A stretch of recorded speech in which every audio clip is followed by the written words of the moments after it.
नमस्कार, मैं doctor Abhinav. Information is power में आपका स्वागत है।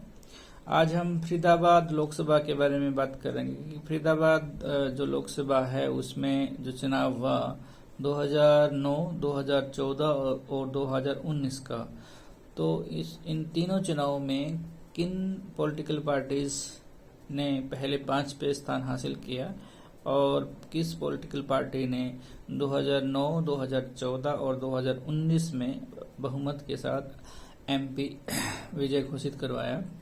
इससे पहले लोकसभा से डिस्कस करने से पहले हम थोड़ा सा लोकसभा के अंतर्गत जो विधानसभाएं आती हैं उनका भी जिक्र कर लेते हैं, क्योंकि लोकसभा का जो चुनाव 2024 में जो होने जा रहा है तो उससे पहले 2019 का जो समीकरण रहा हरियाणा विधानसभा का, वो भी बड़े मायने रखता है, क्योंकि वहाँ पे जो सिटिंग एमएलए है या किसी भी पॉलिटिकल पार्टी का है वो भी बड़ी मायने रखता है, और जो नंबर 2 पे है या 3 पे है वो भी बड़े मायने रखता है। तो विभिन्न पॉलिटिकल पार्टीज के उम्मीदवारों ने किस किस तरह से वहाँ पे अपना रिप्रेजेंटेटिव दिया, वोट के आधार पर किन किन को वोट मिला प्रतिशत में, तो उसका भी हम एक बार समीकरण देख लेते हैं। उसके बाद हम 2009, 2014 और 2019 का समीकरण देखेंगे लोकसभा में किस तरह से रहा। तो पहले हम विधानसभा का देख लेते हैं कि 2019 में हरियाणा विधानसभा के तहत किस किस पॉलिटिकल पार्टी का दबदबा रहा है विधानसभा सीट पे। तो फरीदाबाद जो लोकसभा है उस पे 9 सीटें हैं। तो 9 सीटें हैं, तो उस 9 सीटों पे एक टिगांव जो सीट है, पलवल जो सीट है, पिरथला जो सीट है, फरीदाबाद जो सीट है, बड़खल जो सीट है, फरीदाबाद जो एनआईटी सीट है, फरीदाबाद एक और सीट है, बल्लभगढ़ सीट है, हाथीन जो सीट है, होडल जो सीट है। तो ये 9 विधानसभाएं हैं। इस 9 विधानसभाओं में किस किस उम्मीदवार सिटिंग एमएलए है। तो टिगांव जो सीट है वो भारतीय जनता पार्टी के पास है। पलवल जो सीट है वो भी भारतीय जनता पार्टी के पास है। पिरथला जो विधानसभा है उस पे निर्दलीय में एमएलए है। फरीदाबाद जो सीट है वो भारतीय जनता पार्टी के पास है। बड़खल जो विधानसभा सीट है वो भी भारतीय जनता पार्टी के पास है। फरीदाबाद एनआईटी जो है वो कांग्रेस के पास है। और बल्लभगढ़ जो सीट है उस पे भाजपा का सिटिंग एमएलए है। हाथीन जो सीट है उस पे भाजपा का सिटिंग एमएलए। होडल जो है उस पे भी भाजपा का सिटिंग एमएलए है। तो उस पे ये टोटल जो 9 सीटें हैं, तो 9 सीटों पे एक कांग्रेस पे है जो फरीदाबाद एनआईटी की है, और एक जो सीट है पिरथला उस पे निर्दलीय उम्मीदवार है। बाकी जो सीट है 9 जो सीटें हैं वो भारतीय जनता पार्टी के पास है। तो ये 2019 हरियाणा विधानसभा का समीकरण है। तो अब हम ये देखते हैं कि 2009 में जो लोकसभा का चुनाव हुआ फरीदाबाद लोकसभा सीट पे, उसमें पहले 5 उम्मीदवारों पे का एक बार समीकरण देख लेते हैं। तो पहले 5 में क्या है, कौन कौन सी पॉलिटिकल पार्टी रही और कौन कौन सी पॉलिटिकल पार्टीज के उम्मीदवार रहे। तो इससे पहले क्या है कि टोटल जो कैंडिडेट हैं 2009 में वो 23 उम्मीदवार रहे, यानी कि 2009 में फरीदाबाद लोकसभा सीट पर कुल 23 उम्मीदवारों ने चुनाव लड़ा उम्मीदवार के रूप में। तो यहाँ पे हम पहले 5 उम्मीदवारों के बारे में डिस्कस करेंगे। 2009 में तो अवतार सिंह भड़ाना कांग्रेस की तरफ से 2,57,848 वोट मिले, जो टोटल वोट का 41.26% रहा, यानी कि कांग्रेस पार्टी इस सीट पे विजय घोषित हुई और अवतार सिंह भड़ाना माननीय सांसद चुने गए 2009 में। दूसरे नंबर पे रामचंद्र बेदा जी, इन्हें भारतीय जनता पार्टी की तरफ से टिकट दिया गया, जो दूसरे नंबर पर है, जिन्हें 1,89,634 वोट मिले और जो टोटल वोट का 30.35% रहा। तीसरे नंबर पे जो उम्मीदवार रहे बहुजन समाज पार्टी की तरफ से चेतन शर्मा जी, जिन्हें 1,13,451 वोट मिले, जो टोटल वोट का 18.16% रहा। चौथे नंबर पे उम्मीदवार रहे चंद्र भाटिया, हरियाणा जनहित कांग्रेस बीएल, यानी कि हरियाणा जनहित कांग्रेस बीएल जो भजन लाल की जो पार्टी थी उनकी तरफ से चंद्र भाटिया उम्मीदवार है। उन्होंने 31,163 वोट मिले, जो टोटल वोट का 4.99% रहा। और पांचवें नंबर पे जो उम्मीदवार रहे, निर्दलीय उम्मीदवार रहे यशपाल नागर जी, इन्हें 8,555 वोट मिले और टोटल वोट का 1.37% वोट मिला। तो 2009 का जो लोकसभा है उसमें माननीय सांसद चुना गया अवतार सिंह भड़ाना कांग्रेस की तरफ से। अब 2014 में देख लेते हैं 2014 में किस तरह से रहा। तो 2014 में फरीदाबाद लोकसभा सीट से कुल 28 उम्मीदवारों ने चुनाव लड़ा। इन 28 उम्मीदवारों में से पहले 5 उम्मीदवार एक बार देख लेते हैं। तो पहले 5 में क्या है, कृष्णपाल गुर्जर साहब, जिन्हें भारतीय जनता पार्टी से टिकट दिया गया, जो विजय घोषित हुए, जिन्हें 6,52,472 वोट मिले और टोटल वोट का 97.88% मिला। दूसरे नंबर पर अवतार सिंह भड़ाना कांग्रेस की तरफ से टिकट दिया गया, जिन्हें 1,85,642 वोट मिले, जो टोटल वोट का 16.47% रहा। और तीसरे नंबर पर इंडियन नेशनल लोक दल की तरफ से आर के आनंद जी को टिकट दिया गया, जिन्हें 1,32,465 वोट मिले, जो टोटल वोट का 11.75% रहा।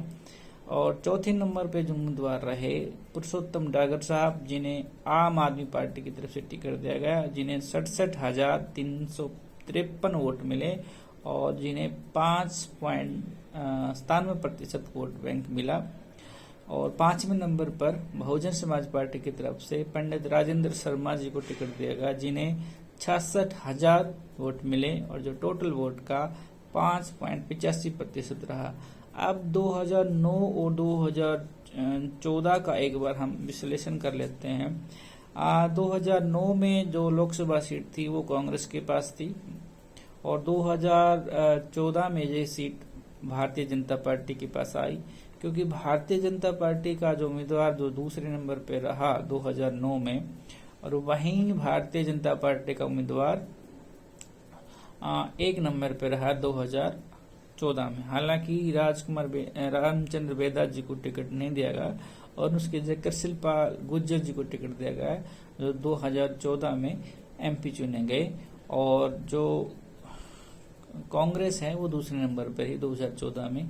इसमें एक है कि हरियाणा जनहित कांग्रेस जो बीएल भजनलाल है, वो 2014 में अपना स्थान नहीं बना पाई, इसका विलय हो गया। इसमें क्या है कि इसकी तरह जो तीसरे नंबर का जो स्थान था 2009 में बहुजन समाज पार्टी के पास था, जो 2014 में इंडियन नेशनल लोकदल को हासिल हुआ, जिनके आर के आनंद को तीसरा स्थान मिला। और वहीं जो बहुजन समाज पार्टी 2009 में तीसरे नंबर पर थी, वहीं बहुजन समाज पार्टी 2014 में 5वें नंबर पर रही। और जो चौथा स्थान जो मिला 2014 में वो आम आदमी पार्टी को मिला। आम आदमी पार्टी ने हरियाणा में 2014 में पहली बार चुनाव लड़ा और आम आदमी पार्टी इस सीट पे चौथा नंबर पद हासिल करने में कामयाब हुई। और इसमें इंडियन नेशनल लोकदल ने एक बहुत बड़ा इसमें हम देखते हैं कि वो तीसरे नंबर पे ही 2014 में। तो अब 2019 का एक समीकरण देख लेते हैं कि 2019 में फरीदाबाद लोकसभा सीट पे किस तरह से रहा। 2019 में फरीदाबाद जो लोकसभा सीट है उस पे कुल 28 उम्मीदवारों ने चुनाव लड़ा, जिसमें विभिन्न पॉलिटिकल पार्टीज और इंडिपेंडेंस उम्मीदवार शामिल रहे। और इसमें कृष्णपाल गुर्जर जो भारतीय जनता पार्टी के उम्मीदवार रहे, उनको विजय हासिल हुई और उनको 9,10,787 वोट मिले और जो टोटल वोट का 69.3% प्रतिशत रहा। दूसरे नंबर पर अवतार सिंह भड़ाना जो कांग्रेस के उम्मीदवार रहे, जिन्हें 2,74,755 वोट मिले, जो टोटल वोट का 20.82% रहा। तीसरे नंबर पर बहुजन समाज पार्टी की तरफ से मनधीर सिंह मान को टिकट दिया गया, जिन्हें 86,694 वोट मिले और जिन्हें 6.57% वोट बैंक हासिल हुआ। चौथे नंबर पर महेंद्र सिंह चौहान इंडियन नेशनल लोकदल के उम्मीदवार बने, जिन्हें 12,035 वोट मिले, जो टोटल वोट का 0.35% वोट मिला, 0.51% वोट मिला। और पांचवें नंबर पर आम आदमी पार्टी की तरफ से पंडित नवीन जयहिंद को उम्मीदवार बनाया गया, जिन्हें 11,076 वोट मिले, जो टोटल वोट का 0.84 वोट मिला। अब जो एक नंबर का जो उम्मीदवार है, जो 2014 में कृष्णपाल गुर्जर विजय घोषित हुए भारतीय जनता पार्टी की तरफ से, तो भारतीय जनता पार्टी ने उन्हें दूसरी बार 2019 में उम्मीदवार बनाया गया और वो 2019 में दूसरी बार भारतीय जनता पार्टी की तरफ से माननीय सांसद चुने गए। और दूसरे नंबर पर वहीं अवतार सिंह भड़ाना जो 2014 में भी दूसरे नंबर पर रहे और 2019 में भी दूसरे नंबर पर रहे। वहीं बहुजन समाज पार्टी की तरफ से मनधीर सिंह मान तीसरे नंबर पर है। तो बहुजन समाज पार्टी 2014 में जो पांचवें नंबर पर थी और वहीं बहुजन समाज पार्टी 2019 में तीसरे नंबर पर आ गई, यानी कि बहुजन समाज पार्टी ने इसमें बहुत बड़ा बदलाव किया अपने स्टैंड में और ये एक तीसरे नंबर की पॉलिटिकल पार्टी बनी लोकसभा में। और इसमें जो चौथे नंबर पर रही इंडियन नेशनल लोकदल वो 2014 में तीसरे नंबर पर थी और वो 2019 में वो चौथे नंबर पर आई। वहीं जो आम आदमी पार्टी 2014 में चौथे नंबर पर थी, वहीं आम आदमी पार्टी 2019 में पांचवें नंबर पर आई। तो ये इसमें एक बड़ा फेरबदल है। अब इसमें जो 2019 का जो इलेक्शन हुआ लोकसभा का फरीदाबाद में, तो इसमें और 14 का, तो इसमें डबल यानी कि सेकंड बार कृष्णपाल गुर्जर जी सांसद जी चुने गए और दूसरी बार जो कांग्रेस है वो उसमें सेकंड नंबर पे रही।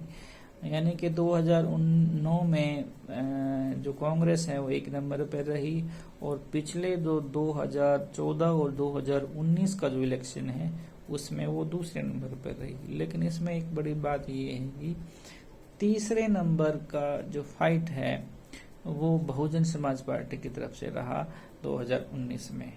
लेकिन ये भी एक बड़ी बात है कि बहुजन समाज पार्टी 2014 में जो चौथे नंबर पांचवें नंबर पर थी वो 2019 में तीसरे नंबर पर आ गई। ये भी बहुत बड़ी बात है उसमें। अब इसमें क्या है कि ये जो फरीदाबाद जो लोकसभा का 2019 में चुनाव हुआ तो इसमें काफी फेरबदल होने की संभावना है, क्योंकि इसमें या तो कांग्रेस या बहुजन समाज पार्टी या बीजेपी, तो तीन बड़ी इसमें पॉलिटिकल पार्टी साबित होंगी। अब ये देखना ये है कि जो सिटिंग एमपी है कृष्णपाल गुर्जर जी जिन्हें अब टिकट दिया गया है और जो कांग्रेस की तरफ से उम्मीदवार जो भी हैं और मनधीर सिंह मान की भी टिकट इसमें नहीं है। अभी बहुजन समाज पार्टी ने किसी तीसरे को आदमी को टिकट दी है। तो तीन बड़ी पॉलिटिकल पार्टी में फाइट होनी है। अब ये एक बड़ी खूबसूरत बात होगी कि भारतीय लोकतंत्र में कि जो सीटिंग एमपी है उसको हटाया भी जा सकता है वोट बैंक के बिहाफ पे और सीटिंग एमपी को जिताया भी जा सकता है। और दूसरा ये है कि जो सेकंड नंबर का उम्मीदवार है वो भी जीत सकता है, नो डाउट।